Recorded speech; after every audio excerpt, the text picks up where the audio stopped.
Thaina mamangaida khungang amada yamna lairaba ibohol kauba lomi ama leirami. Mahaksi lairabada pattalami. Sayam pokpa amadi tauru khudingmak daugthum iyayadabana mahaki imungdu phibam yamna soklammi. Nongma iboholna magi nupida nungaitana hairami. Mama, kamdawni tawribasidi ludawribu lairabada laichangi haibado aikhoida thoklare. Amukta sunatana thangnana kum ani ahumbu law lokpa yakhidre. Dinna amuk ikangna amuk kari matawno khangdre. Lairaba aikhoi sei tolida. He taibang sembiba mapu nahaki lilasi angakpanidako. Makhoi mapa pukning aduk hakna sonthaganu. Nahakna adumna sontharabadi pikliba nasa ahumsidi karamna mi oini. Chumi mama. Adubune amuk wakhalse awabana irakna hallene. Nongju thayo silakle kumsidi ising ningthina leire. Segairaba khudai ama setuna ibohal yopak paiduna lobukta thabak suba chatlammi.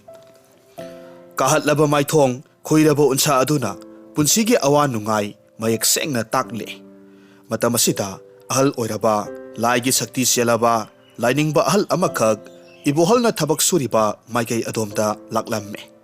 Ibohal ki phibam amadi mahakna wana thabak suba uraga lainingba nupado mabukningda nungaitaba ama phauraduna ibohal ki manakta changsilaklamme. Aduga hairame isa ibungo aihakna yengbada nahaksi yamna thamoi singba mini haiba khange. Nahaki na tau ubada ipagi thamoida nungaitaba phawi. Nahakpu nungaina ningtamna lahenba ngambagi sakti du aingonda le. Law aiga chassi isorgi leifam baikunthada chassi. He muni athoiba nanai aihakna khurumjari. Aigi nupi angangbu karamna thadoktuna chatpa ngamdoribano. Lining baduna hairame. Pare adudi nahakna thawai nungaitabagi maramdu aingonda hairo. Iboholna khomme. Nanhaina tawjaruba thabak thauram khudingmak amata mai paktre. Nasagi laibakse nongdambana onthokna thina tambiramle. Lairabagi saithengda isa sing chara helle.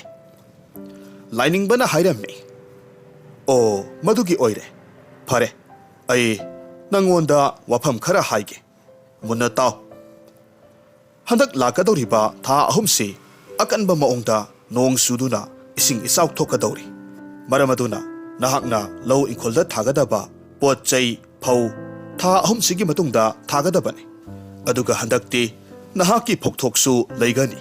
Thoina waganu. Asumna lainingba aduna lakadaba sahi khara adugi nongju nungsa amadi atay tawgadaba tawroidaba thabak kaya marum iboholda takpirami. Amasung mahak sahi kharagi matungda amuk lakke haina hairamlaga satkhirammi. Iboholna lainingba ahaldubu khurumjabaga loinana thagatlammi. Matungda lainingbadu chatkre. Ibohol lainingba ahalduna hairamba pauktak adumak tawrammi. Tha ahumdu lepa leitana nong haitharammi. Khul lekaidugi ingkholda thaba lobukta thaba law manamasing pumnamak isingna thumkhiduna loina patkhirammi. Pumnamaktu urubada iboholna haijarammi. O lainingba ahalduna hairamba khudingmak asumba oiraba. Tha ahumdu haukraba matungda iboholna manamasing tharammi amadi law hulammi. Haibaga tawbaga sahidumadi phauseng marang kairammi. Manamasing yamna pharammi. Asumna sahi khara haukre. Haujikti iboholgi imungdu phibam khara phagalakle. Masa singsu pakhang loina phare. Masagi matau uraga laumi matai manaudu haraujarammi. Iboholna hairammi. Hai mama. Nasanupa ahalsi pakhang phare na hai. Mayum makai panbagi matam chap sare. Mama nangna maga khangna sanajaba leibra haibado khangdurau. Lairabadi phare. Karigumba leitrabadi aikhoina sinduna mahakpu lohonglasi. Makhoi mapa ibungo saubagi imaudi mama aina khandauribani. Awangi tada saubhalgi masanupi to is masak matawna marol ama phajariba wangang sangangna phajariba aduga angang maselsu prem lainaba male ikui kuidana mama mapana haina singnaduna masa ahalgi luhongbadu pangthuklammi masigi matung nongma ikhang khanghodana lainingba ahaldu laklammi amasung ibohalda hairammi isa ibungo haujikti laklo aiga loinana chalasi aduga maphamduda anandagi nungaibadu ayobi phanglurasi lauba nupaduna khommi ikai khumningai masak oiraba athoiba muni aigi isa nupa ahaldu handakta lohongkhibada ngairi isa imaugi kumhai yengningli aduna isu udriba phawbadangdi iyomda leijakhige waraubiba yade sahi mangagi matungda amuk lakpiyu aduga munigi tung injarage asumna hainarabada lainingba ahaldu chatkre ibohalgi masa atonba anidusu nupi thijinbire lauba matai manaudu masu mathang mathang phangjaduna masa masugi kumhai yengduna nungaina pale nongma ibohalna masu singaloinana sumangda leiringai masu nupi atonbi aduna hairaklamme pupu pupu aikhoi thongalda makoi marang somba nupa ama changlakle tu asibu kanano yengthokluba matamda mamangai gi lainingba ahaldu oiramkhi ibohalna khalli masidi lainingba ahaldu nidana oh aidi isa isugi nungaiba kumhai yenglingai sahi manga haukhre haiba kaururedana asi haiduna lainingba ahal adubu khurumjaramme lainingba hairaklamme nahak haujikti aiga salase aran khubam phanglurase he athoiba moni nanaibu sanbiyu aigi nungsiraba isu singi kumhai se mapung phana yengningli aduna sahi taragi matungda amuk lakpiyu matamduda ai nahaki tung injarage asumna haibadagi lainingba adusu chatkre sahi taragi matungda lainingba du amuk lakhi aduga lauba nupadu hanglamme adubu ibohalgi masanupa ahalna khumlamme madudi athoiba muni aikhoigi pabadi laikhidre sahi olakle haina khumme lainingba ahalna yumgi thong mayada hui amakhak kunduna leiba uramme huidu hek ubamaktada mahakna khanglamme huidu lauba nupaduna siraga amuk poklakpani haibasi mahakna khanglamme masidagi mahakna hui adubu kauthoklamme amasung hui adubu wa ngangbang ngambagi sakti amasung mamang mapok khangbang ngambagi gyan pibiramme matungda hui aduda hanglamme he lauba nahakna hui oina hanthaba mapokta poklibasi ikaidra lao haujikti aina nahakpu hanthaba mapok asidagi lanthokpirage huiduna hairaklamme he muni aihak isasingi yomsi sangduna matam kharadi lainingli isasingsi yamna sectiondaba mi ngaktani lutwala singna aina makhoigi damak pasinduna thambiramba lan thumpumnamak puduna satkiba tare ngaibibagi ngaibiba sahi tara khaktanga ngaibikho matamaduda aibu lauba lakpiyu masigi matungda sahi tara haukhre lainingba nupadu amuk laklammi handakti ibohalgi maphamdu pungon olamme lauba nupadugi apikpa yumdugi mahutta sauraba phura dalan oina saraga leiramle matamasida lauba ibohaldi lin oina amuk pokre amasung madu lainingba nupaduna khanglammi lindu yumdugi maningda leiba kaksing mahum pung amagi manungda leiramme aduga mahakna taibangmi oiringaida lainungda phumduna thamlamba lan thum kaya adubu sanglammi lainingba nupa aduna lindugi leifam tana sangsillamme aduga lil aduda hairammi he aigi nungsiraba marup nahakki laibaksi kayada thikrabano nahaksi sinabagi maram oiba mapok ngaktada pokledo phare aiga loinana chatkhasi aina nahakpu mukti phanghange he ikai khumningai oiraba athoiba muni aibu warau biganu aihak lakpa ngamjararoi aina taibangmi oringaida lotuna thamlamba lan thum mayamsi asum sangduna lejarage lindugi wadu taraba matungda lainingba nupadu wakhal ngaihak khalle aduga ibohalgi masu singi manakta sangsillamme aduga hairamme susa ai wa ama haige Nakhoi gi yum gi maningda kakseng mahum gi pung ama leibani madugi mapa aduda nakhoi bu siktuna sihanba ngamba mahu senba len amana nakhoi gi napuna lotuna thambiramba sana lupa lan thum singdu sangduna leiribani nakhoi na lindo hatoklaga lan thum singdu gi mapu oijahau muni gi wafam tavada masu singdudi yamna ngaklamme amasung thajaba ngamlamde adumakpu yenglurasi haiduna yumdugi maningda yengluba matamdadi kaksing mahum pung ama leiramle madugi manungda mahu yamna senkraba len amasu yauramle lendu makoina khudakta hatoklamme aduga madugi mapada leibak tawkhaiduna yengluba matamdadi sana lupa lan thum kayamarum leiramba thengnakhi masu singdu yamna haraujaki makoina makoigi mapu amasung lining banupa adubu yamna thagatlamme asumna mamai thangdalen adubu hatkiduna maning tamhanki warisina tae madudi apambagi kisina kiriba makhaidi jibana aran khubam phangani haibagi asadi leite hojik amuk taminarasi manipuri phunga wari sangsar asidi mayane guru amana mahaki sisya amada hairami sangsar asidi mayane law aigi tung ilao aiga loinana adhyatamic ki lambi chatminasi sisyaduna khumlamme ikai khumnajariba oza ibungo yumda lairiba aigi ima nupi amasung atopa imungi misingna aibu yamna nuksibi aina matau karamna makhoibu thadoklaga chatkani guru na hairami tasengnamak nahakse ai amasung aigi haibu wakhalda luptuna laire aduga nahak na hairi madudi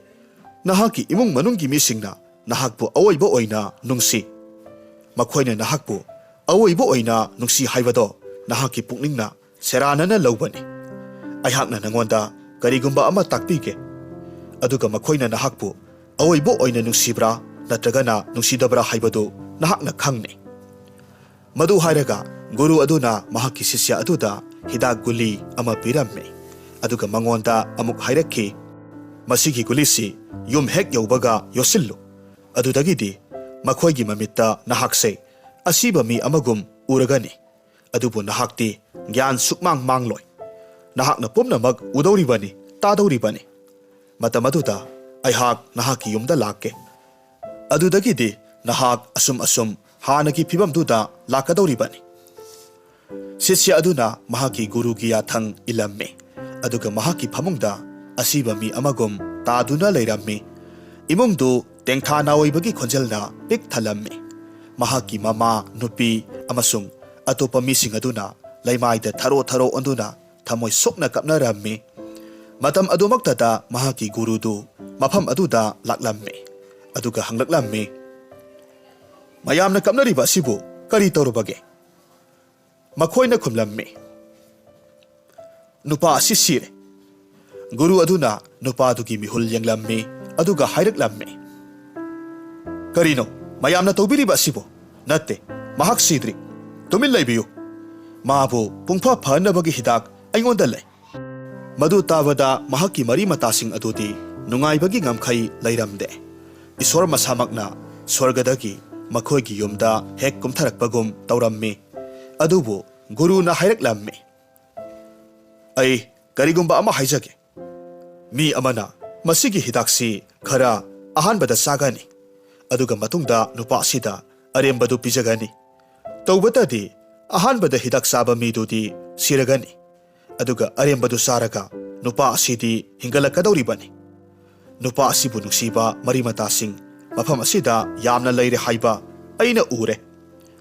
makhoigi maraktagi amana hektamak hidaksi sage haiduna soidanamak songthok pirakani haina aina thajai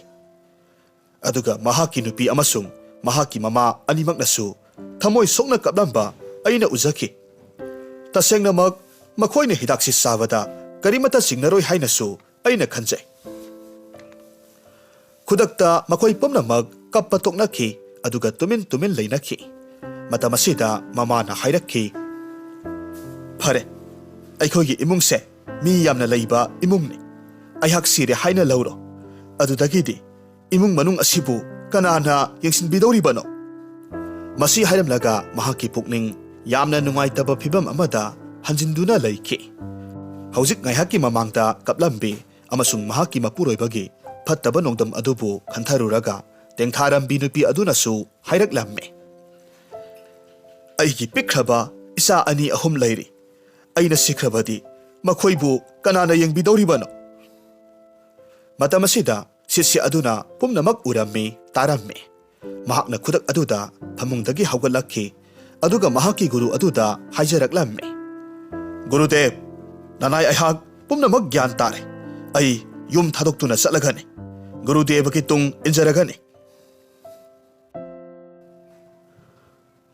hauzik amuk taminarasi Bharat ki Phunga Wari nangonda adum thamjaro Nongma Gautam Buddhana yamna sikna mathanta phamlamme adubu mamai thangdadi mi khara laklaga mahaki akoivada tilammi makhoigi maraktagi Buddhagi pautaksingbu taningdaba mi amana phuk haugatlaga ludaba wahi kaya sisinaduna Buddhabu yamna thina sairammi Buddhana nokmi tawduna phamlammi phibam karimata kaidaba makhai magi wasingdu munna tarammi saungna wa ngangmanbadagi nupa adugi masindu kongol karammi aduga layengsu yamna phairaklammi adubu Buddhadevadi mahusagi mahusa nokmi tawduna adum lairammi mamai thangda Buddhadevana nupa aduda hanglammi iyamba wa ngangbiba loibirabra nupa adu yamna saungna hairaklammi nahaksidi ikaibaga amata khangda male he mai thaba aina nangbu asuk yamna thina saibada nangdi karimata na sungbide nahaksi mai pandaba mini nahaksi utup amagumbani Buddhadevana momon noklaga nupa aduda hanglamme iyamba mi amana kanagumba atopa mi amada khudol pot piba matamda atopa mi duna khudol pottu lobidrabadi madu kanagi makhutta laigani nupa aduna yamna thuna khumlaklamme madudi khudol pot piriba midugi makhutta adum laiba tabani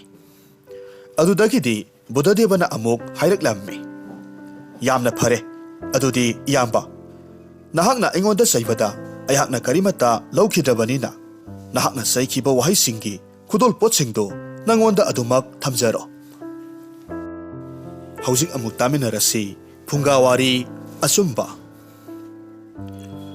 matam amada yamna phauraba pandit ama lairamme bedapu sandokpa takpa ngamba mi ama oina mahakna asauba mingsat ama talammi adubu kanamatana mahaki sagai jat karino haibududi khangba ngamkhide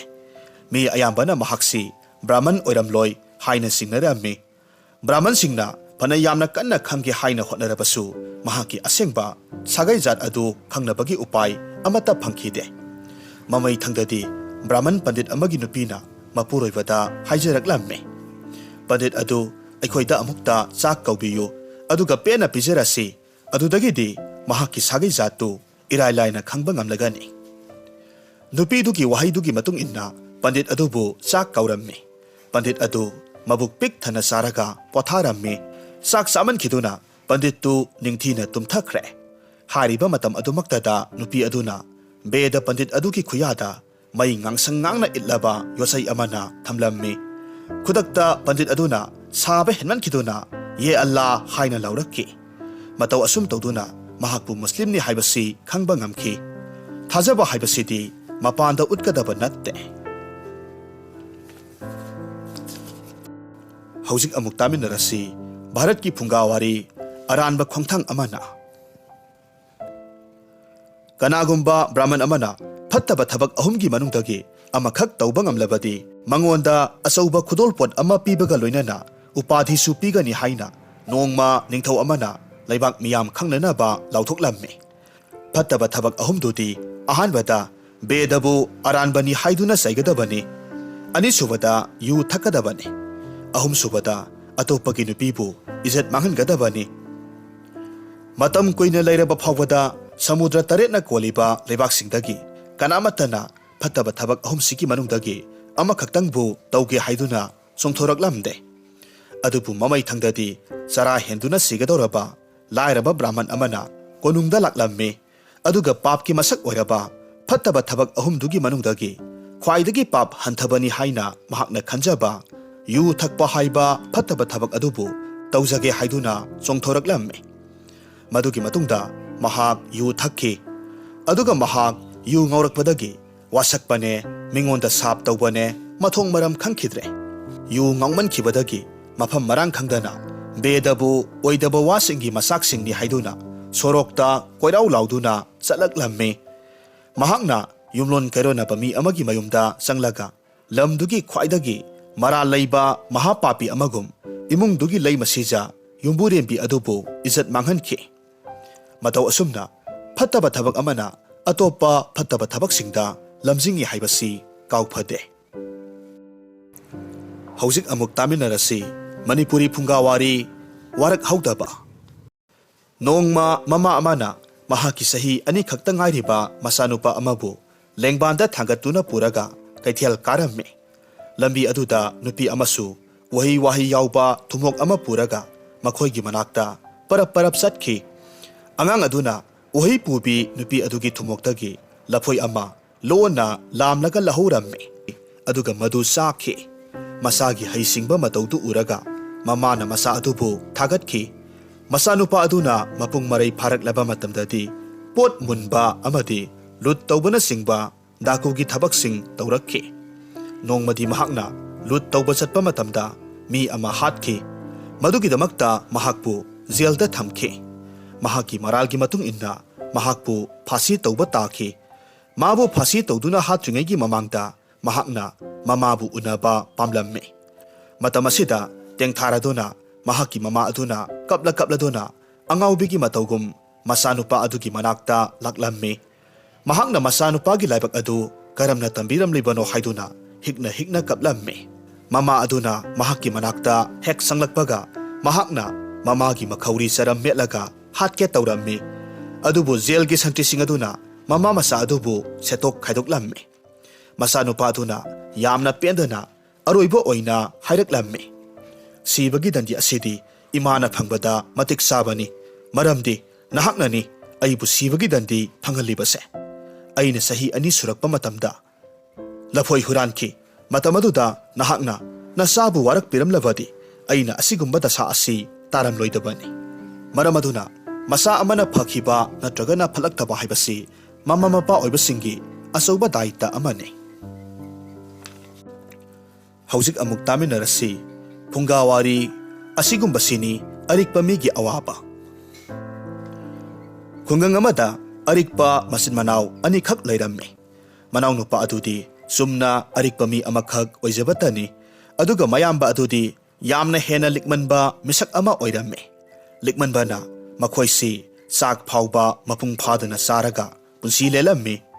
ꯃꯈꯣꯏꯅ ꯄꯩꯁꯥ ꯍꯦꯟꯅ ꯐꯪꯅꯕꯒꯤꯗꯃꯛ ꯏꯁꯣꯔꯕꯨ ꯄꯨꯖꯥ ꯇꯧꯔꯝꯃꯤ꯫ ꯃꯈꯣꯏꯅ ꯄꯨꯖꯥ ꯂꯣꯏꯔꯒ ꯏꯁꯣꯔꯗ ꯆꯥꯕ ꯌꯥꯕ ꯈꯔ ꯀꯠꯈꯤꯕꯗꯨ ꯄ꯭ꯔꯁꯥꯗ ꯑꯣꯏꯅ ꯆꯥꯔꯝꯃꯤ꯫ ꯃꯆꯤꯜ ꯃꯅꯥꯎ ꯑꯅꯤꯗꯨꯅ ꯂꯥꯏꯒꯤ ꯕꯤꯒ꯭ꯔꯍ ꯃꯨꯔꯇꯤ ꯑꯗꯨꯒꯤ ꯃꯃꯥꯡꯗ ꯁꯤꯗꯥꯃꯤꯁꯇ꯭ꯔꯤ ꯃꯆꯦꯠ ꯑꯄꯤꯛꯈꯛ ꯑꯃ ꯃꯤꯠꯀꯨꯞ ꯑꯃꯈꯛꯇꯪꯒꯤ ꯑꯣꯏꯅ ꯊꯝꯂꯒ ꯀꯠꯂꯝꯃꯤ꯫ ꯑꯗꯨꯒ ꯑꯃꯨꯛ ꯊꯨꯅ ꯂꯧꯁꯤꯟꯈꯤꯒꯅꯤ꯫ ꯃꯔꯝꯗꯤ ꯁꯤꯇꯥꯃꯤꯁꯇ꯭ꯔꯤ ꯃꯆꯦꯠꯇꯨ ꯀꯛꯆꯦꯡꯅ ꯆꯥꯊꯣꯛꯈꯤꯅꯤ ꯍꯥꯏꯗꯨꯅ ꯃꯈꯣꯏꯅ ꯀꯤꯔꯝꯃꯤ꯫ ꯅꯣꯡꯃꯗꯤ ꯃꯈꯣꯏꯒꯤ ꯃꯔꯤ ꯃꯇꯥ ꯑꯃ ꯁꯤꯔꯦ ꯍꯥꯏꯕꯒꯤ ꯄꯥꯎ ꯐꯪꯂꯝꯃꯤ꯫ ꯌꯥꯝꯅ ꯀꯥ ꯍꯦꯟꯅ ꯂꯤꯛꯄ ꯃꯌꯥꯝꯕ ꯑꯗꯨꯅ ꯑꯋꯥꯕ ꯇꯥꯔꯕ ꯏꯃꯨꯡ ꯑꯗꯨꯗ ꯑꯋꯥꯕ ꯐꯣꯡꯗꯣꯛꯄ ꯆꯠꯄ ꯇꯥꯔꯝꯃꯤ꯫ ꯃꯍꯥꯛꯅ ꯃꯊꯪꯒꯤ ꯑꯉꯟꯕ ꯑꯌꯨꯛꯇ ꯈꯣꯡꯅ ꯆꯠꯂꯒꯦ ꯍꯥꯏꯅ ꯊꯧꯔꯥꯡ ꯇꯧꯈꯤ꯫ ꯃꯍꯥꯛꯅ ꯍꯧꯒꯠꯂꯛꯄ ꯃꯇꯝꯗꯨ ꯌꯥꯝꯅ ꯃꯝꯂꯤ꯫ ꯑꯗꯨꯕꯨ ꯃꯍꯥꯛꯅ ꯉꯜꯂꯝꯂꯕꯁꯨ ꯈꯣꯡꯁꯥꯜꯂꯒꯦ ꯍꯥꯏꯗꯨꯅ ꯂꯦꯞꯈꯤ꯫ ꯀꯥ ꯍꯦꯟꯅ ꯂꯤꯛꯄ ꯃꯌꯥꯝꯕ ꯑꯗꯨꯅ ꯍꯦꯛ ꯆꯠꯈꯤꯕꯒ ꯃꯅꯥꯎꯅꯨꯄꯥꯗꯨꯅ ꯅꯣꯡꯉꯥꯟꯒꯗꯧꯔꯦ, ꯑꯗꯨꯅ ꯊꯥꯎꯃꯩ ꯊꯥꯟꯗꯨꯅ ꯊꯝꯕꯒꯤ ꯗꯔꯀꯥꯔ ꯑꯣꯏꯗ꯭ꯔꯦ, ꯊꯥꯎ ꯇꯤꯡꯅꯕꯅꯤ ꯈꯟꯗꯨꯅ ꯊꯥꯎꯃꯩꯗꯨ ꯃꯨꯊꯠꯂꯝꯃꯤ꯫ ꯑꯃꯁꯨꯡ ꯊꯥꯎꯃꯩꯗꯨ ꯐꯛꯂꯥꯡꯗ ꯍꯨꯠꯆꯤꯟꯗꯨꯅ ꯂꯩꯕ ꯃꯐꯝ ꯑꯃꯗ ꯊꯝꯂꯝꯃꯤ꯫ ꯃꯐꯝ ꯑꯗꯨꯗ ꯂꯩꯔꯝꯕ ꯃꯍꯨ ꯀꯟꯕ ꯕ꯭ꯔꯤꯁꯤꯛ ꯑꯃꯅ ꯃꯍꯥꯛꯄꯨ ꯆꯤꯛꯂꯝꯃꯤ꯫ ꯄꯨꯡꯈꯥꯏ ꯑꯃꯒꯤ ꯃꯇꯨꯡꯗ ꯀꯥ ꯍꯦꯟꯅ ꯂꯤꯛꯄ ꯃꯌꯥꯝꯕ ꯑꯗꯨꯅ ꯊꯣꯡ ꯊꯤꯜꯂꯛꯂꯝꯃꯤ꯫ ꯃꯅꯥꯎꯅꯨꯄꯥ ꯑꯗꯨꯅ ꯊꯣꯡ ꯍꯥꯡꯗꯣꯛꯂꯝꯃꯤ꯫ ꯑꯗꯨꯒ ꯍꯪꯂꯝꯃꯤ, "ꯇꯥꯗ, ꯀꯔꯤꯒꯤꯅꯣ ꯍꯜꯂꯛꯂꯤꯕꯗꯤ? ꯀꯔꯤ ꯇꯧꯔꯕꯒꯦ?" ꯃꯌꯥꯝꯕꯅ ꯈꯨꯝꯂꯝꯃꯤ, "ꯅꯨꯡꯁꯤꯔꯕ ꯏꯅꯥꯎ ꯏꯕꯨꯡꯉꯣ, ꯅꯍꯥꯛꯅ ꯊꯥꯎꯃꯩ ꯃꯨꯊꯠꯄ ꯀꯥꯎꯔꯝꯒꯗ꯭ꯔꯥ ꯍꯥꯏꯗꯨꯅ ꯄꯨꯛꯅꯤꯡ ꯋꯥꯕꯗꯒꯤ ꯌꯦꯡꯉꯨꯒꯦ ꯂꯥꯛꯄꯅꯤ꯫ ꯕ꯭ꯔꯤꯁꯤꯛꯅ ꯆꯤꯛꯄꯒꯤ ꯑꯅꯥꯕꯗꯨ ꯇꯔꯥꯏ ꯊꯣꯛꯂꯒ ꯃꯅꯥꯎ ꯅꯨꯄꯥ ꯑꯗꯨꯅ ꯑꯁꯨꯝꯅ ꯍꯥꯏꯔꯛꯂꯝꯃꯤ꯫ ꯍꯥꯏ ꯑꯣꯟꯊꯣꯛꯄꯅꯤꯗ, ꯅꯅꯥꯎ ꯑꯩꯕꯨ ꯈꯪꯕꯤꯗ꯭ꯔꯕꯔꯅꯦ? ꯇꯥꯗꯅ ꯊꯥꯎ ꯃꯥꯡꯍꯟꯗꯕ ꯄꯥꯝꯂꯤꯕꯗꯨꯗꯤ ꯊꯥꯒꯠꯅꯤꯡꯉꯥꯏꯅꯤ, ꯑꯗꯨꯕꯨ ꯅꯍꯥꯛꯀꯤ ꯈꯣꯡꯎꯞ ꯈꯨꯗꯣꯜꯁꯤꯡ ꯑꯗꯨꯒꯤ ꯃꯔꯝꯗꯗꯤ ꯀꯔꯤꯃꯠꯇ ꯈꯟꯊꯕꯤꯗꯕ꯭ꯔꯥ? ꯇꯥꯗꯅ ꯗꯔꯀꯥꯔ ꯂꯩꯇꯅ ꯍꯜꯂꯛꯄ ꯑꯁꯤꯗ ꯇꯥꯗꯒꯤ ꯈꯣꯡꯎꯞꯁꯤꯡꯗꯨ ꯍꯧꯖꯤꯛꯇꯤ ꯇꯨꯝꯁꯤꯜꯂꯝꯂꯒꯅꯤ꯫ ꯀꯥ ꯍꯦꯟꯅ ꯂꯤꯛꯄ ꯃꯌꯥꯝꯕ ꯑꯗꯨꯅ ꯃꯃꯤꯠ ꯀꯨꯐꯦꯠ ꯇꯧꯔꯝꯂꯒ ꯈꯨꯝꯂꯛꯂꯝꯃꯤ꯫ ꯏꯅꯥꯎ ꯏꯕꯨꯡꯉꯣ, ꯅꯤꯡꯁꯤꯡꯉꯨ, ꯑꯩꯁꯦ ꯅꯍꯥꯛꯀꯤ ꯅꯌꯥꯝꯕꯅꯤꯅꯦ꯫ ꯑꯩꯅ ꯈꯣꯡꯎꯞꯁꯤꯡꯗꯨ ꯇꯨꯝꯁꯤꯟꯈꯤꯗꯅꯕ ꯍꯥꯏꯗꯨꯅ ꯑꯩꯒꯤ ꯈꯥꯎ ꯃꯆꯥ ꯑꯁꯤꯗ ꯍꯥꯞꯆꯤꯜꯂꯒ ꯈꯣꯡꯎꯞ ꯌꯥꯎꯗꯅ ꯈꯣꯡꯅ ꯂꯥꯛꯂꯤꯕꯅꯤꯅꯦ꯫ ꯃꯍꯥꯛ ꯈꯨꯗꯛ ꯑꯗꯨꯗ ꯈꯣꯡꯎꯞ ꯌꯥꯎꯗꯅ ꯈꯣꯡꯅ ꯑꯃꯨꯛ ꯆꯠꯈꯤ꯫ ꯇꯤꯜ ꯀꯥꯡ ꯂꯤꯜꯅ ꯆꯤꯡꯕ ꯂꯩꯔꯕ ꯆꯤꯡꯁꯥꯡ ꯑꯃ ꯂꯥꯟꯅ ꯆꯠꯄ ꯃꯇꯝꯗ ꯃꯍꯥꯛ ꯂꯝꯕꯤꯗ ꯃꯍꯨ ꯌꯥꯝꯅ ꯀꯜꯂꯕ ꯂꯤꯜ ꯑꯆꯧꯕ ꯑꯃꯅ ꯃꯈꯣꯡꯗ ꯆꯤꯛꯂꯝꯃꯤ꯫ ꯃꯁꯤꯗꯒꯤ ꯃꯍꯥꯛ ꯁꯤꯈꯤ꯫ ꯑꯁꯤꯒꯨꯝꯕ ꯑꯁꯤꯅꯤ ꯑꯔꯤꯛꯄ ꯃꯤꯒꯤ ꯑꯋꯥꯕꯗꯤ꯫ ꯍꯧꯖꯤꯛ ꯑꯃꯨꯛ ꯇꯥꯃꯤꯟꯅꯔꯁꯤ ꯃꯅꯤꯄꯨꯔꯤ ꯐꯨꯡꯒꯥ ꯋꯥꯔꯤ ꯑꯋꯥꯕꯒꯤ ꯍꯧꯔꯛꯐꯝꯗꯤ ꯃꯤꯍꯧꯕꯅꯤ꯫ ꯈꯨꯡꯒꯪ ꯑꯃꯗ ꯌꯥꯝꯅ ꯂꯨꯅ ꯇꯤꯟꯅꯕ ꯃꯔꯨꯞ ꯑꯅꯤꯈꯛ ꯂꯩꯔꯝꯃꯦ꯫ ꯃꯈꯣꯏ ꯑꯅꯤ ꯅꯣꯡꯃ ꯎꯃꯪ ꯑꯃ ꯐꯥꯎꯔꯒ ꯑꯇꯣꯞꯄ ꯈꯨꯡꯒꯪ ꯑꯃꯗ ꯆꯠꯂꯝꯃꯤ꯫ ꯎꯃꯪ ꯑꯗꯨꯗ ꯆꯠꯂꯤꯉꯩ ꯃꯈꯣꯏꯒꯤ ꯃꯃꯥꯡꯗ ꯁꯒꯣꯜ ꯇꯣꯡꯕ ꯅꯨꯄꯥ ꯑꯃ ꯆꯠꯈꯤ꯫ ꯁꯒꯣꯜ ꯃꯊꯛꯇꯒꯤ ꯄꯣꯠꯌꯣꯝ ꯑꯃ ꯇꯥꯍꯧꯔꯝꯃꯤ꯫ ꯁꯒꯣꯜ ꯇꯣꯡꯕ ꯅꯨꯄꯥꯗꯨꯗꯤ ꯀꯔꯤꯃꯠꯇ ꯈꯪꯗꯕ ꯃꯈꯩ ꯑꯗꯨꯝ ꯆꯠꯈꯤ꯫ ꯃꯔꯨꯞ ꯑꯅꯤꯗꯨꯅ ꯆꯦꯟꯁꯤꯜꯂꯒ ꯄꯣꯠꯌꯣꯝꯗꯨ ꯂꯧꯈꯠꯂꯝꯃꯤ꯫ ꯍꯥꯡꯗꯣꯛꯇꯨꯅ ꯌꯦꯡꯂꯝꯃꯤ꯫ ꯏꯔꯪ ꯂꯪꯅ ꯉꯥꯜꯂꯕ ꯃꯃꯜ ꯌꯥꯝꯂꯕ ꯃꯅꯤ ꯃꯨꯛꯇ ꯃꯇꯨꯝꯁꯤꯡꯗꯨ ꯎꯕꯗ ꯃꯈꯣꯏ ꯑꯅꯤ ꯄꯨꯡꯉꯛ ꯉꯛꯂꯝꯃꯤ꯫ ꯃꯈꯣꯏ ꯑꯅꯤ ꯌꯥꯝꯅ ꯅꯨꯡꯉꯥꯏꯔꯝꯃꯤ꯫ ꯃꯈꯣꯏ ꯑꯅꯤꯒꯤ ꯃꯔꯛꯇꯒꯤ ꯑꯃꯅ ꯍꯥꯏꯔꯛꯂꯝꯃꯤ꯫ ꯅꯨꯡꯁꯤꯔꯕ ꯃꯔꯨꯞ, ꯑꯩꯈꯣꯏ ꯑꯅꯤꯅ ꯆꯥꯅ ꯊꯛꯅꯕ ꯄꯣꯠ ꯆꯩꯁꯤꯡ ꯂꯩꯔꯨꯒꯦ꯫ ꯅꯍꯥꯛꯅ ꯃꯅꯤ ꯃꯨꯛꯇꯥꯁꯤꯡ ꯑꯁꯤ ꯃꯥꯡꯗꯅꯕ ꯆꯦꯛꯁꯤꯟꯅ ꯌꯦꯡꯁꯤꯜꯂꯝꯃꯨ꯫ ꯃꯅꯤ ꯃꯨꯛꯇꯥꯁꯤꯡ ꯑꯁꯤꯒꯤ ꯃꯔꯝꯗꯗꯤ ꯍꯣꯔꯦꯟ ꯆꯥꯕ ꯊꯛꯄ ꯂꯣꯏꯔꯕ ꯃꯇꯨꯡ ꯋꯥꯔꯤ ꯐꯖꯅ ꯁꯥꯟꯅꯁꯤ꯫ ꯃꯅꯤ ꯃꯨꯛꯇꯥꯁꯤꯡꯗꯨ ꯎꯔꯨꯕꯗ ꯃꯈꯣꯏ ꯑꯅꯤꯃꯛ ꯄꯨꯛꯆꯦꯜ ꯁꯦꯡꯅꯔꯛꯈꯤꯗ꯭ꯔꯦ꯫ ꯃꯈꯣꯏ ꯑꯅꯤꯃꯛ ꯑꯃꯁꯨ ꯃꯅꯤ ꯃꯨꯛꯇꯥ ꯑꯗꯨꯒꯤ ꯃꯄꯨꯗꯨ ꯑꯣꯏꯅꯤꯡꯂꯛꯂꯝꯃꯤ꯫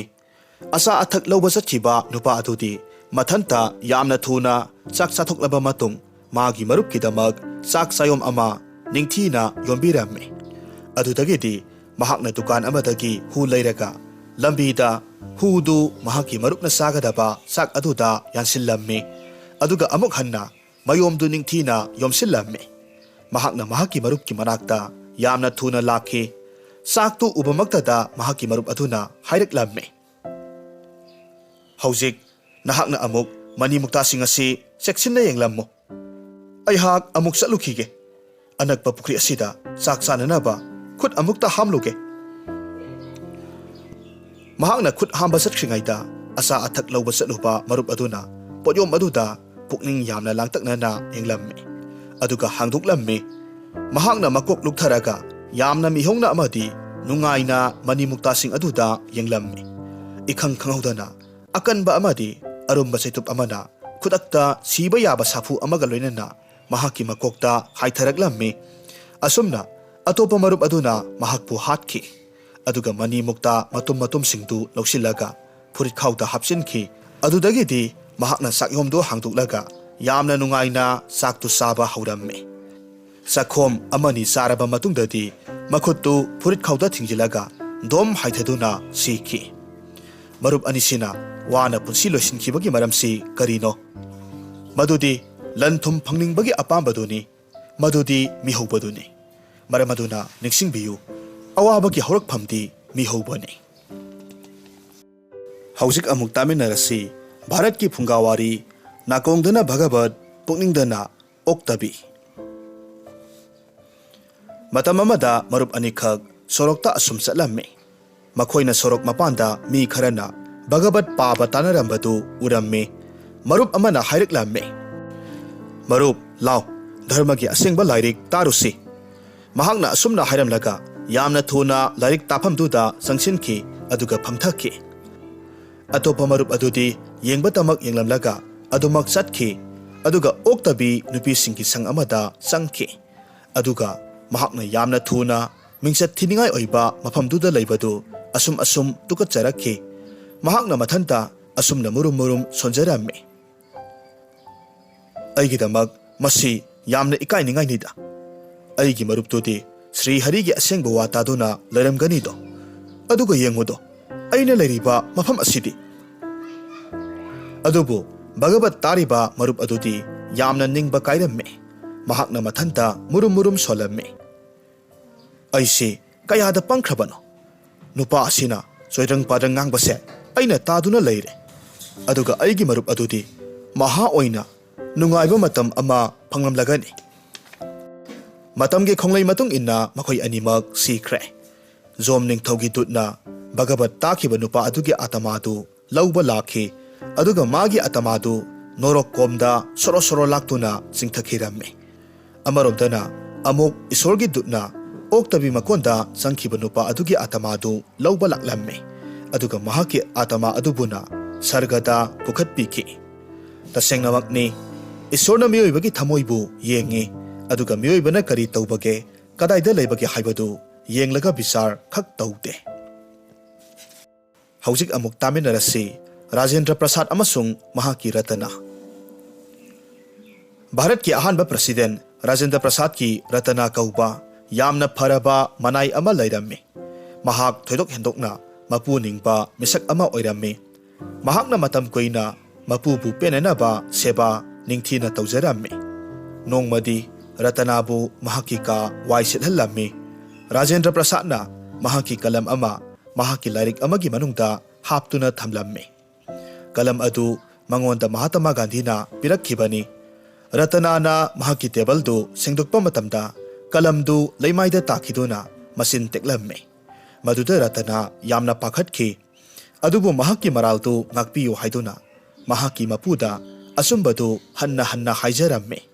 ꯃꯗꯨꯗ ꯔꯥꯖꯦꯟꯗ꯭ꯔ ꯄ꯭ꯔꯁꯥꯗ ꯌꯥꯝꯅ ꯁꯥꯎꯔꯝꯃꯤ꯫ ꯈꯣꯟꯖꯦꯜ ꯍꯧꯅ ꯂꯥꯎꯔꯛꯂꯝꯃꯤ, "ꯆꯠꯊꯣꯛꯈ꯭ꯔꯣ, ꯅꯁꯛꯇꯨ ꯑꯃꯨꯛ ꯍꯟꯅ ꯌꯦꯡꯅꯤꯡꯗ꯭ꯔꯦ꯫ ꯅꯍꯥꯛꯅ ꯃꯆꯤꯟ ꯇꯦꯛꯍꯟꯈꯤꯕ ꯀꯂꯝꯗꯨ ꯃꯍꯥꯇꯃꯥ ꯒꯥꯟꯙꯤꯅ ꯑꯩꯉꯣꯟꯗ ꯄꯤꯔꯛꯈꯤꯕ ꯃꯃꯜ ꯌꯥꯝꯅ ꯌꯥꯝꯂꯕ ꯈꯨꯗꯣꯜ ꯑꯃꯅꯤ꯫ ꯑꯗꯨꯗꯒꯤꯗꯤ ꯃꯅꯥꯏ ꯑꯗꯨꯅ ꯃꯍꯥꯛꯀ ꯀꯅꯥꯒ ꯂꯩꯃꯤꯟꯅꯔꯒ ꯃꯍꯥꯛ ꯍꯤꯡꯕ ꯉꯝꯒꯅꯤ, ꯉꯥꯛꯄꯤꯌꯨ ꯍꯥꯏꯗꯨꯅ ꯃꯄꯨꯗ ꯊꯋꯥꯏ ꯌꯥꯎꯅ ꯍꯟꯅ ꯍꯟꯅ ꯍꯥꯏꯖꯔꯝꯃꯤ꯫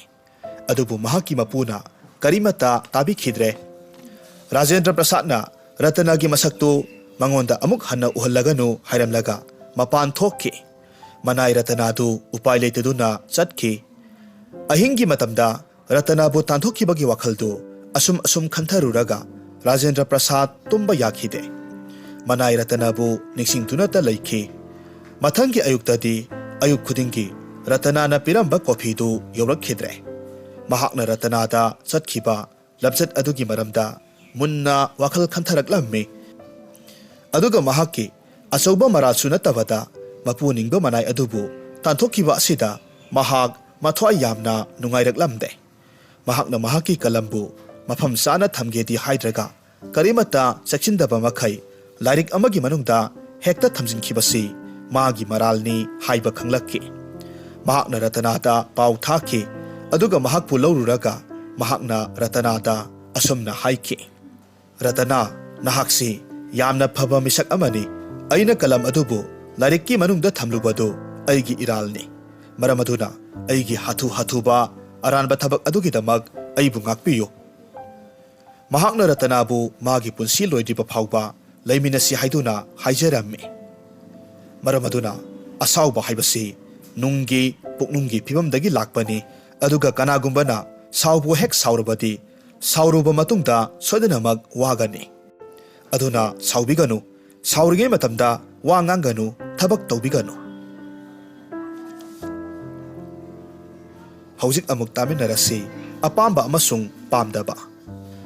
ꯅꯣꯡꯃ ꯈꯨꯡꯒꯪ ꯑꯃꯗ ꯁ꯭ꯋꯥꯃꯤ ꯕꯤꯕꯦꯀꯥꯅꯟꯗꯅ ꯙꯔꯃꯕꯨ ꯅꯩꯅꯕ ꯃꯤꯌꯥꯝꯒꯤ ꯃꯤꯐꯝ ꯑꯃꯗ ꯋꯥ ꯉꯥꯡꯂꯨꯔꯕ ꯃꯇꯨꯡꯗ ꯍꯩ ꯂꯩ ꯂꯂꯣꯟꯕ ꯅꯨꯄꯥ ꯑꯃꯒ ꯌꯨꯝꯗ ꯍꯟꯃꯤꯟꯅꯔꯛꯂꯝꯃꯤ꯫ ꯉꯥꯌꯣꯟꯕꯤ ꯑꯅꯤꯈꯛꯁꯨ ꯉꯥ ꯌꯣꯜꯂꯨꯔꯕ ꯃꯇꯨꯡꯗ ꯃꯈꯣꯏꯒꯤ ꯉꯥ ꯌꯥꯎꯗ꯭ꯔꯕ ꯑꯍꯥꯡꯕ ꯊꯨꯃꯣꯛꯁꯤꯡꯗꯨ ꯄꯨꯔꯒ ꯃꯌꯨꯝ ꯃꯌꯨꯝꯗ ꯍꯜꯂꯛꯂꯝꯃꯤ꯫ ꯏꯈꯪ ꯈꯪꯍꯧꯗꯅ ꯅꯣꯡ ꯀꯟꯅ ꯆꯨꯔꯛꯈꯤ꯫ ꯍꯩ ꯂꯩ ꯂꯂꯣꯟꯕ ꯅꯨꯄꯥ ꯑꯗꯨꯅ ꯕꯤꯕꯦꯀꯥꯅꯟꯗ ꯑꯃꯁꯨꯡ ꯉꯥꯌꯣꯟꯕꯤ ꯑꯅꯤꯗꯨꯕু ꯃꯍꯥꯛꯀꯤ ꯑꯅꯛꯄ ꯌꯨꯝ ꯑꯗꯨꯗ ꯐꯖꯕ ꯕꯦꯚꯥꯔꯒ ꯂꯣꯏꯅꯅ ꯍꯔꯥꯎ ꯍꯔꯥꯎ ꯄꯨꯁꯤꯜꯂꯝꯃꯤ, ꯑꯗꯨꯒ ꯄꯣꯊꯥꯍꯜꯂꯝꯃꯤ꯫ ꯃꯍꯥꯛꯅ ꯃꯈꯣꯏꯗ ꯑꯆꯝꯕ ꯑꯆꯥ ꯑꯊꯛ ꯄꯤꯖꯔꯒ ꯃꯍꯥꯛꯀꯤ ꯑꯉꯝꯕ ꯁꯦꯕꯥ ꯇꯧꯖꯈꯤ꯫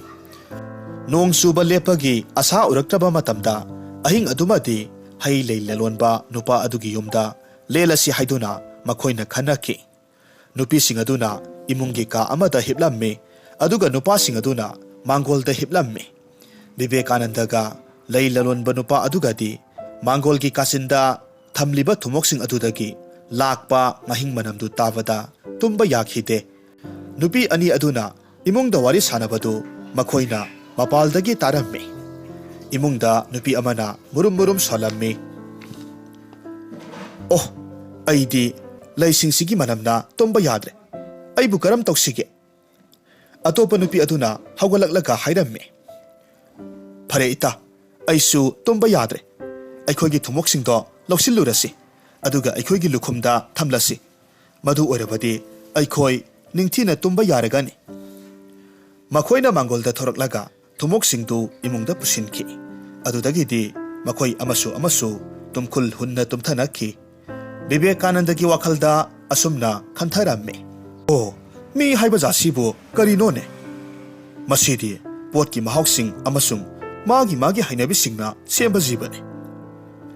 अइदि ngaगी नमथिबा मनम हाइनदबनिना तुम्बा याखिदे अदुगा ngaगी मनम हाइनबि नुपिसिंगदुना लैगी नुसिबा मनम हाइनदबनिना तुम्बा याखिदे